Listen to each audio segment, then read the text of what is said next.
My name is Gary Abramov. I'm the president of Pacific Blue Innovations in Vista, California. And I'm going to talk to you about fibrillation and defibrillation. Fibrillation is a medical condition when your heart starts to palpitate and its efficiency drops almost to zero.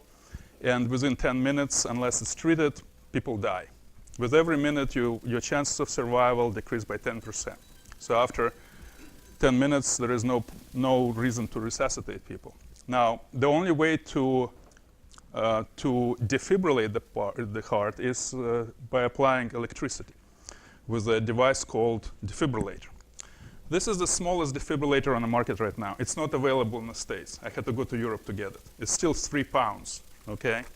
And you put the paddles on and you turn it on and it goes through its routine and it applies 2,000 volts to a person.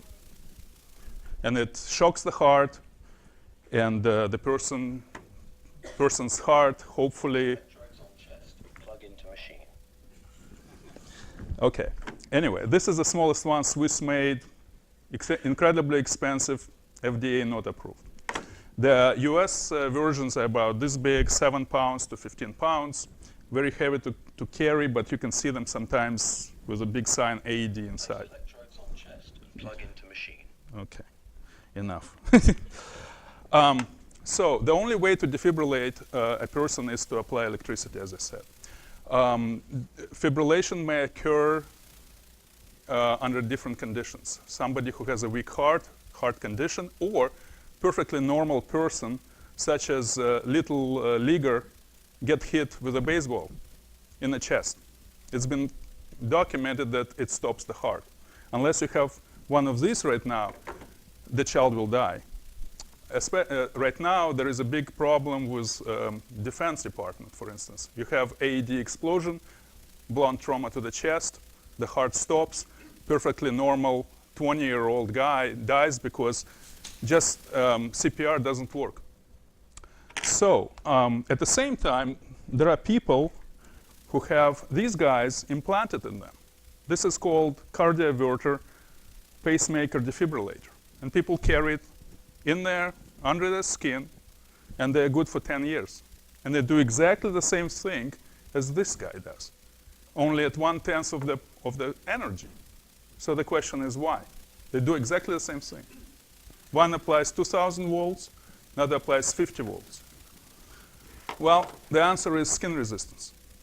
When you have skin and it's healthy, it's very hard for electricity to go through it. And most of the energy is dissipated in your skin. So why not bypass it then? You know, why not make a very small device that has subcutaneous electrodes that go under the skin and deliver electricity through it, just like that. You put one on,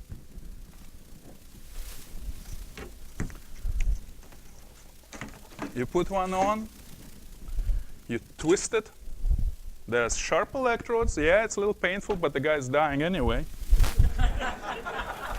So he doesn't mind. He doesn't mind. He's already blue, and every minute counts, literally. Every minute, 10% down.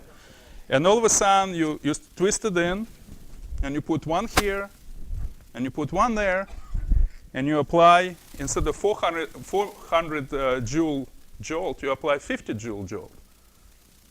And the guy may survive. So you're talking about 7 pounds or 2.5 ounces. This thing has actually belt loops, so you can wear it. Well, not you, but other people. Or you can put it in your purse, just like I did. That's my man purse. So the applications are obvious. One is immediate application is DoD, because they have to carry it. That's why it's called battlefield defibrillator. They carry it into the field. The other one would be first responders, like EMTs, CHP officers, and maybe DHS. And there could be other civilian use that yet to be identified. So I'm done.